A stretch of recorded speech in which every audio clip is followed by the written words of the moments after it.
Buenas tardes. Hoy continuamos con el ciclo Diálogos Cercanos 2024, que se realiza con el apoyo en la producción y en la difusión de UNEQ TV y Claxo TV.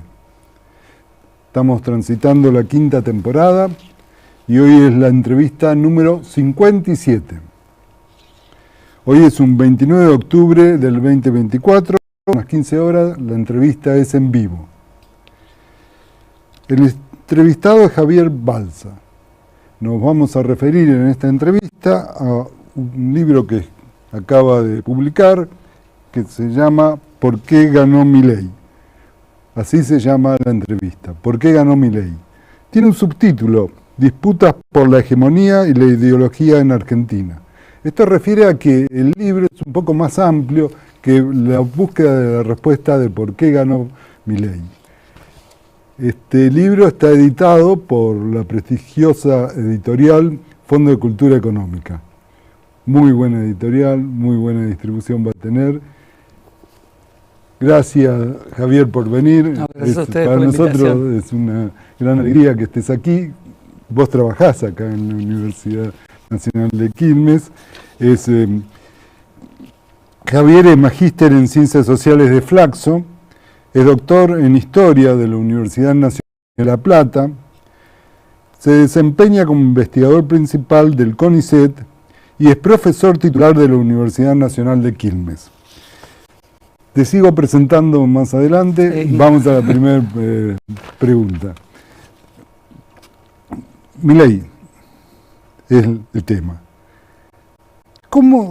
Pero cuando empezaste a hacer este libro, no sé si fue antes que se presente Milei a candidato a presidente, no sé, ¿en qué momento se te ocurrió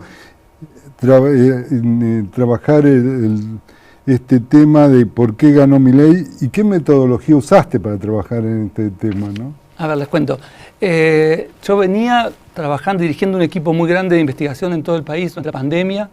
Fue un equipo que tenía 18 universidades nacionales, 300 investigadores. Analizamos, digamos, cómo la pandemia impactaba sobre las representaciones sociales de la pandemia y también de la política, de la ideología, de la ciencia. Fue un proyecto muy lindo y donde hicimos montones de entrevistas, 400 entrevistas, 20 grupos focales, 5 encuestas nacionales. Ahí ya desarrollamos un sistema de encuestas propio de la Universidad Nacional de Quilmes, que se llama SOCPOL, que está dentro de nuestro instituto. Y desde ahí logramos hacer encuestas online muy precisas. Entonces teníamos mucha información. Ese proceso siguió con otros proyectos.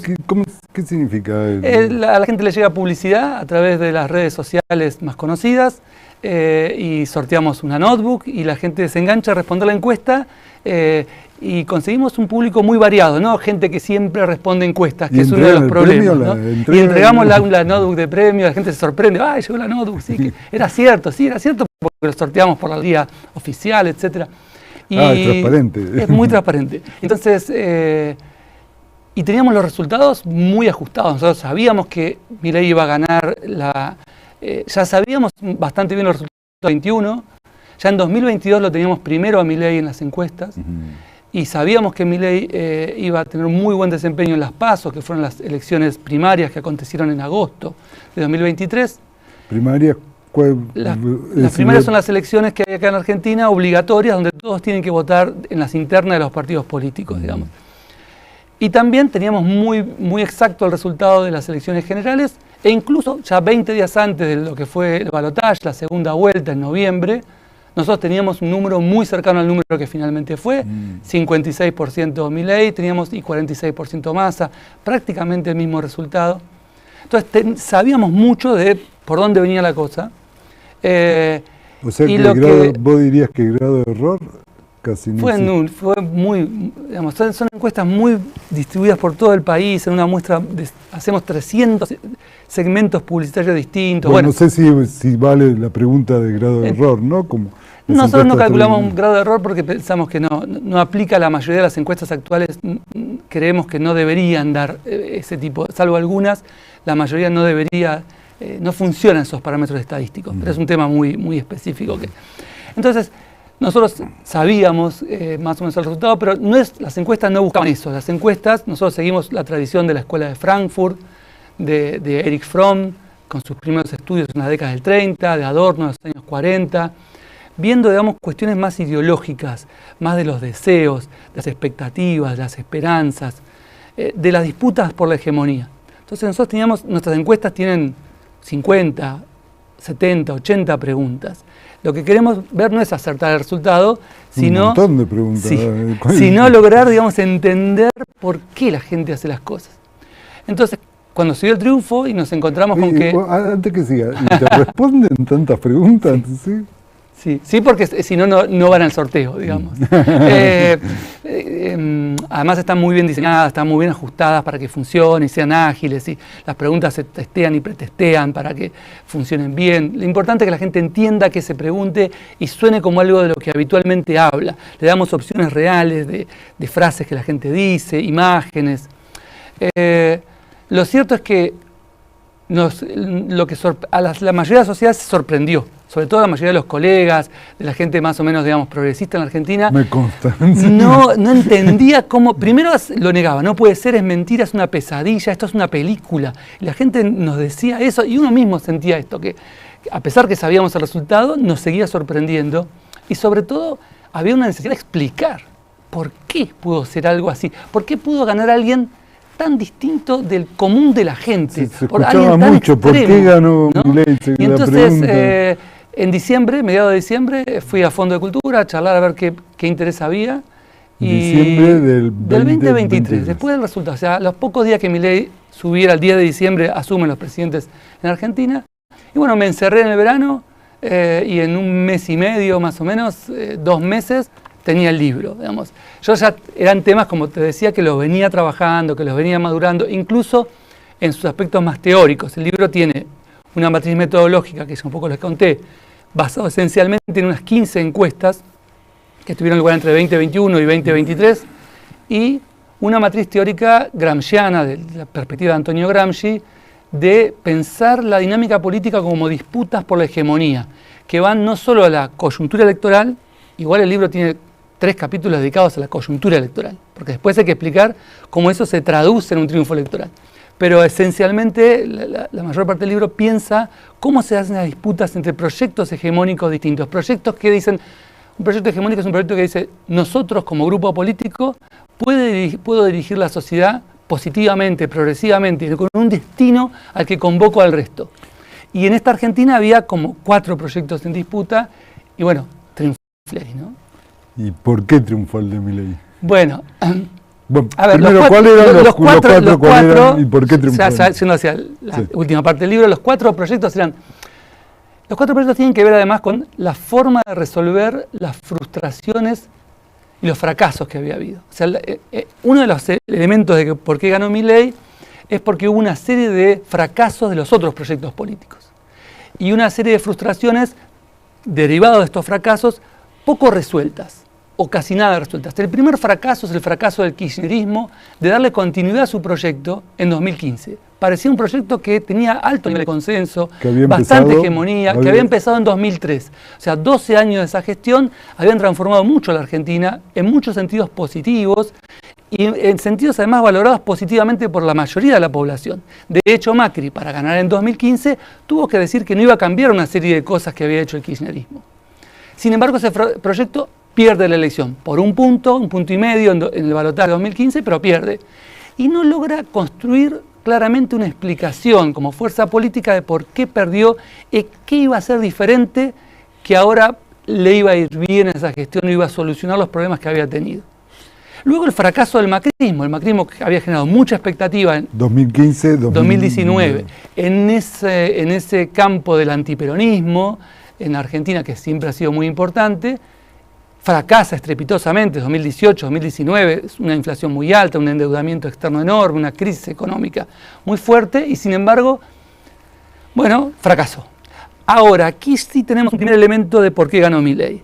Macri sí logra hacerse una autocrítica y una reformulación de su proyecto. Ya en 2019 él dice, fracasé por culpa del gradualismo, es decir, por haber tomado medidas muy de a poco y no haber hecho todo de golpe más rápido y sin contemplar si hay que reprimir, que se reprima. Y él lo dice explícitamente y con eso consigue 40 puntos en 2019.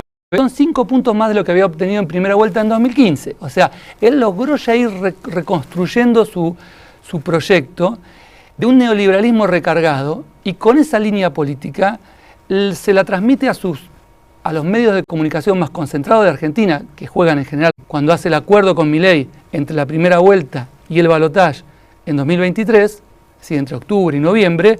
Bueno, casi toda su base electoral, la base electoral que había ido detrás de la candidatura de Patricia Bullrich, que era la candidata del espacio de la coalición Juntos por el Cambio, donde estaba el macrismo, va atrás de Milei sin mucho problema. El tercer proyecto que había era un proyecto de un neoliberalismo más consensualista, que estaba encarnado en la figura de Horacio Rodríguez Larreta, que si nos acordamos, 2 años antes, 2021, era el candidato a presidente cantado. Era un discurso que hacía otra evaluación del fracaso del macrismo, decía, perdimos porque no supimos construir los consensos con el centro político y el centro social de los sindicatos más dialoguistas, del centro peronista. Hay que hacer un consenso amplio sin el kirchnerismo, pero todo el resto tiene que estar aquí. Era un proyecto más gradualista. O sea, no hacía por eso Macri lo ve como una afrenta personal a su posición, no solo a su figura, sino a su posición ideológica, que confronta claramente y apoya a Bullrich. Y el otro proyecto era el proyecto que llevó adelante Unión por la Patria, mucho más desdibujado, que se encarnó en la figura de Sergio Massa y que no quedaba claro si era un proyecto similar al de Alberto Fernández, que fue el otro gran fracaso que hubo, ¿no? O sea, una promesa, una gestión de nacional popular moderada, de diálogo con los empresarios, de acuerdo con el Fondo Monetario, terminó en una altísima inflación, salarios que quedaron siempre o a la par de la inflación o en muchos sectores de la economía mucho más por debajo, jubilaciones por debajo, o sea, una fuerte desilusión y desencanto de esa promesa que tenía el peronismo y su alianza más amplia al frente de todos. Este cuarto proyecto era un proyecto que no quedaba claro si iba a ser algo nuevo, si iba a ser una vuelta al kirchnerismo, o si iba a ser más o menos lo mismo de Alberto Fernández, pero con vitaminas, digamos, con alguien con mucha más capacidad de liderazgo. Ese es un poco el escenario y los motivos centrales de ese triunfo entonces son, por un lado, una gran capacidad de imponerse en la batalla ideológica. Milei y Macri. Yo creo que Milei no le gusta otorgarle este rol a Macri. Yo creo que Macri le preparó claramente el terreno al avance de Milei, ¿no? Y entonces... ¿Esos salen de tus datos? Sí, sí. Entonces, una gran capacidad para reinstalar las ideas neoliberales. Es decir, conseguir que más o menos la mitad de la sociedad adhiera fuertemente a ideas fuertemente neoliberales. Es decir, tanto Macri como Milei y Bullrich no fueron por el centro político. No es que dijeron, bueno, vamos a captar el centro político ideológico de la sociedad. No, ellos inclinaron la cancha hacia la extrema derecha, tanto en lo económico como en lo cultural político. Y entonces empezaron a instalar discursos que nunca se habían escuchado en la Argentina, como por ejemplo hay que acabar con la justicia social. Nosotros nos encontramos que el 34% de los encuestados y encuestadas respondían que sí, que había que acabar con la justicia social. Algo que nunca el neoliberalismo había defendido en Argentina. Uno puede ver los discursos de Álvaro de Sogaray, que fue el padre del neoliberalismo de los años 50 en Argentina, jamás se tira contra la justicia social. Porque además está en la doctrina social de la Iglesia, está en la Constitución argentina. Sin embargo, Milei carga contra la justicia social de un modo muy fuerte y consigue estos niveles de adhesión. Y entre los varones jóvenes de menos de 30 años, el 54% adhiere a la idea de que hay que acabar con la justicia social. El 60% de la gente piensa que está bien que un empresario gane 100 veces más que un obrero o un empleado suyo. Son niveles muy altos. O que el mayor problema de la Argentina de la economía es la emisión estatal. 55% piensa esto. Entonces, en lo económico, un neoliberalismo recargado. En lo cultural y político, una fuerte crítica al populismo. A la idea de que, por ejemplo, hay que cuidarse al momento de hablar, porque uno puede ofender a otros y la gente se puede sentir discriminada y pasarla muy mal. Solamente el 9% de la población tiene claramente esta posición. Y el 44% tiene una posición totalmente opuesta a esta. Lo mismo con el feminismo, lo mismo con la crítica hacia los inmigrantes o el punitivismo policial. O sea, lograron que un porcentaje muy importante de la sociedad sea crítico a un progresismo que parecía claramente hegemónico, que parecía compartido por todos. ¿Está pasando algo así en el mundo también? ¿O no? Sí, es un fenómeno mundial. Pero en Argentina esto no era tan fuerte.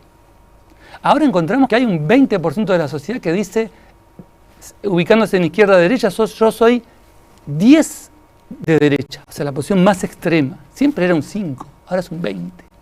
Es decir, lograron construir una identidad y una posición ideológica claramente neoliberal, claramente conservadora, haría dos cosas. Uno, esto no quiere decir que todos opinaran así. Si uno mira la distribución, nosotros hacemos escalas. En esta tradición de la Escuela de Frankfurt, hacemos 6 preguntas, 12 preguntas, y nos permite ver cuán neoliberal o cuán más de centroizquierda es alguien, cuán progresista, cuán conservador. Y la sociedad seguía estando dividida. No quiere decir que todos adherían a estas ideas, porque a veces los análisis periodísticos más simples dicen, la sociedad argentina giró a la derecha, todos... No. Las posiciones eran más bien divididas, pero asombra que hubiera un sector que adhiriera tan fuerte a estas ideas. Y entonces lo que vemos es que Milei logró convertir esta bronca, este resentimiento, esta frustración en adhesión ideológica. Yo digo, no es que Milei ganó por el voto bronca, no es que la gente tenía bronca y agarró y votó al primero que tenía para demostrar su oposición al gobierno. No.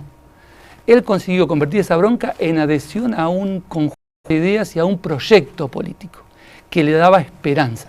De hecho, nosotros tenemos muy medido en las PASO, que fueron en agosto, es decir, las elecciones primarias que son obligatorias acá en Argentina, todos tienen que ir a votar. Ahí sí Milei tuvo un 30% de sus votos, él sacó 30% en esa elección, o sea, un 30%, un 10, 9% de los votantes que lo votaron a Milei. Del 30%, un 10%. No, del 30% un 30%, o sea, un 10% más o menos del electorado no compartía sus ideas. Más bien era, podríamos decir, peronista, nacional popular, progresista, pero sin embargo lo votó como para dar una señal de crítica al gobierno. Ahora, ese voto él lo pierde. Entre agosto y octubre, cuando son las elecciones generales, ese porcentaje lo pierde, se le van. ¿Por qué? Porque hubo una movilización muy fuerte en la sociedad.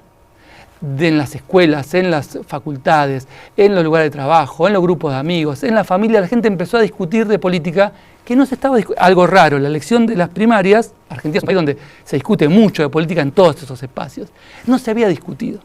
Pero ahí hubo una reacción. El progresismo y la militancia nacional popular salieron a disputar los votos claramente, a cuestionar, ¿cómo vas a votar a este que no piensa para nada como vos? Y por eso Milei, que se autoproclamaba ganador en primera vuelta en las elecciones de octubre, quedó en el mismo porcentaje que había sacado 3 meses antes, es decir, un 30%. ¿Por qué? Porque todo ese voto bronca se le va, y se le va a Massa. Por eso Massa sube. Todos los 2 candidatos que hubieron en la interna de Unión por la Patria sumaron 27. Y Massa solo en la elección general ya sube a 37, sube 10 puntos, porque él logra captar estos votos. O sea, hubo una reactivación de la militancia, porque otro fenómeno que hay es que la sociedad se repolitiza. Si en 2021 había habido una baja nivel de politización y la gente estaba como desencantada de la política, 2023 nos muestra una sociedad muy politizada. Ya sea porque los que estaban apolíticos, antipolíticos se fueron con Milei, y porque los que estaban cerca del progresismo se reactivaron frente al temor de Milei. Y hubo una militancia muy fuerte. ¿Y hoy cómo ves cómo se va a ir configurando la hegemonía política en el futuro, en un horizonte próximo, en los próximos meses? Déjame terminar una cosita anterior, digamos, porque hay 2 elementos más que aunque ya lo menciono, que explican el triunfo. Porque si no estaba la sociedad como dividida, ¿y por qué logra imponerse 55-45? Porque hay un sector de la sociedad que, aunque en principio adhiere ideas más moderadamente nacional populares, moderadamente progresistas, piensa la sociedad de un modo muy extraño y piensa que hay minorías progresistas que se imponen a la mayoría. Piensa que hay una minoría de feministas, piqueteros, sindicalistas, de izquierda, peronistas, que están dominando la mayoría de la sociedad. Y ese sector, aunque cuando uno hace las preguntas puntuales, debería haber votado a Massa, lo votó a Milei. Y además porque hubo una fuerte demonización del kirchnerismo y hubo una especie de reescritura de la historia. Consiguieron que se valorizara positivamente, muy negativamente al primer peronismo, cosa que no ocurría tanto, a la dictadura y al menemismo. Esas tres preguntas nomás permiten casi explicar la respuesta. Las respuestas a las tres preguntas permiten prever qué iban a votar. Hoy, ¿qué tenemos? La última encuesta, que es del mes de agosto, hace 3 meses, 2 meses y pico. Lo que encontramos es todo el votante de Massa, o sea, aquel que votó a Massa, Unión por la Patria, hoy no se referencia con Massa para nada, pero bueno, ese porcentaje de votantes, incluso el que le votó en el balotaje, ese 44%, es muy crítico de Milei. Ya el año pasado era claramente nacional popular, de centro izquierda o de izquierda y progresista. Hoy sigue manteniendo esos valores y ninguno de esos electores hoy valora el gobierno de Milei. O sea, reafirma su posición contraria. Ahora, del otro lado, ese 55% que votó a Milei, casi todo lo sigue bancando, lo sigue apoyando. El 55%. Sí, casi. En agosto había un 10% que se había ido en contra. Hoy las encuestas muestran que es un poquito más, no las nuestras, porque todavía no hemos podido hacer, pero puede ser que alrededor de un 20% de sus votantes ya no estén con él, pero hay un sector muy importante, en torno a un 80%, que sigue apostando a eso. ¿Por qué? Porque, como les decía, ellos confían en la propuesta ideológica de él. Piensan que ese proyecto puede lograr el crecimiento del país. Y un elemento claro es que la mayoría de esos votantes, de ese porcentaje de la ciudadanía, aceptaba ya el año pasado sacrificar su situación, sacrificar sus niveles de ingresos, su nivel de vida, con tal que el país crezca.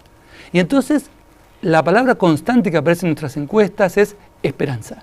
Ellos tienen esperanza de que esto tal vez funcione. Es decir, y hay una racionalidad en esto.